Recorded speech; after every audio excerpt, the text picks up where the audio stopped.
ये आपकी न्यूज अगर सही है तो बहुत अच्छा है, हमको जाके वहां पे ले लेना चाहिए। मेरे को नहीं मालूम आपके ऊपर, वो आप बोल रहे खाली करके चले गए, तो खाली करके चले गए तो फिर हम जाके बैठना वहां पे और छोड़ना नहीं।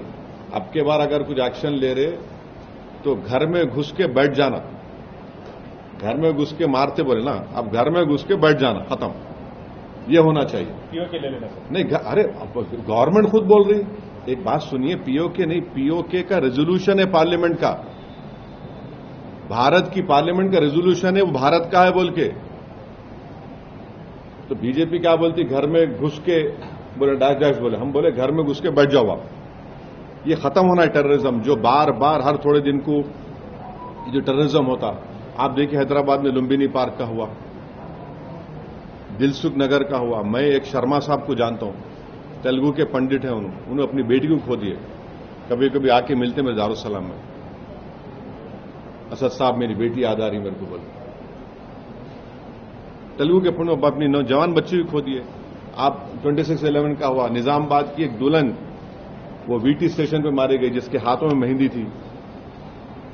पुलवामा हुआ, आपके उरी हुआ, आपके पठानकोट हुआ, रेसी हुआ लास्ट ईयर, वैष्णो देवी के पास 7 टूरिस्ट को मारे। तो आपके पास तो पूरे सब अपोजिशन पार्टीज गवर्नमेंट को बोल रहे कि इसका आप खत्म करो ये टेररिज्म को। कास्ट सेंसस हो ताकि ये मालूम हो सके कि कौन सी कास्ट डेवलप हुई है, कौन सी कास्ट अंडर डेवलप है। और दूसरा यह है कि फॉरवर्ड कास्ट में कितने वो लोग डेवलप हुए, कितने उसमें डेवलप नहीं हुए हैं। ये बहुत जरूरी है एफर्मेटिव एक्शन के लिए और इस देश में इंसाफ करने के लिए, क्योंकि सिर्फ 27% पे आप ओबीसी का रिजर्वेशन रोक दिए हैं, ये नाकाफी है। और कास्ट सेंसस ही इस चीज को साबित करेगा कि बैकवर्ड कास्ट इस देश में कितने पीछे हैं, कितना उनसे नाइंसाफी हुई है। तो हम बीजेपी से डिमांड करते हैं कि आप बार बार ये बोलते कि आप क्या बोले, विकसित भारत बोलते, जनधन बोले, फिर आप 370 निकाल दिए, ये सब चीजें आप बातें करें, मगर कास्ट सेंसस के ऊपर हमेशा आप पीछे हटते थे।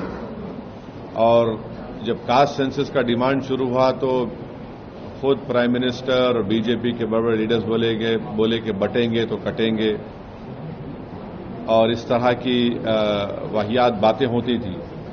मगर कास्ट सेंसस करना जरूरी है। हम बीजेपी से जानना चाहेंगे कि आप क्या इसको शुरू कब करेंगे। देखिए, सेंसस शुरू होना है तो कास्ट सेंसस होगा, फिर ये कंप्लीट कब होगा, क्या 29 के पार्लियामेंट इलेक्शन से पहले ये रिपोर्ट आ जाएगी या नहीं आएगी। और साथ ही साथ यह है कि बीजेपी हमेशा बोलती पसमानदा मुसलमान। भाई, पसमानदा मुसलमान का क्या मौक़िफ़ है, क्या उनका स्टेटस है, कितना डिप्रेविटी उनमें है, और जो नॉन पसमानदा मुसलमान है उनका क्या पोजीशन है। और तेलंगाना की हुकूमत, जो रेवंत रेड्डी सीएम है, उन्होंने यहां पर कास्ट सेंसस किया जिससे मालूम हुआ कि 56.32% तेलंगाना में बैकवर्ड कास्ट का पॉपुलेशन है। और रेजोल्यूशन भी पास हुआ कि तेलंगाना में बैकवर्ड क्लास का रेजोल्यूशन 42% होना चाहिए। तो जाहिर है जब कास्ट सेंसस होगा तो गवर्नमेंट किसी की भी हो, उनको 50% के थ्रेशोल्ड को ब्रेक करना पड़ेगा। और जब कास्ट सेंसस की रिपोर्ट आएगी तो मालूम होगा कि नॉन गवर्नमेंट सेक्टर्स में भी अदर बैकवर्ड क्लास से कितना उनका डिप्रिवेशन है, तो उस बारे में भी सोचना पड़ेगा। तो एफर्मेटिव एक्शन की बहुत जरूरी है। और ये जो नारा काशीराम ने दिया था कि जिसकी जितनी आबादी उतनी उसकी भागीदारी, ये इसको प्रैक्टिकली इंप्लीमेंट करना है जरूरी हमारे भारत देश में।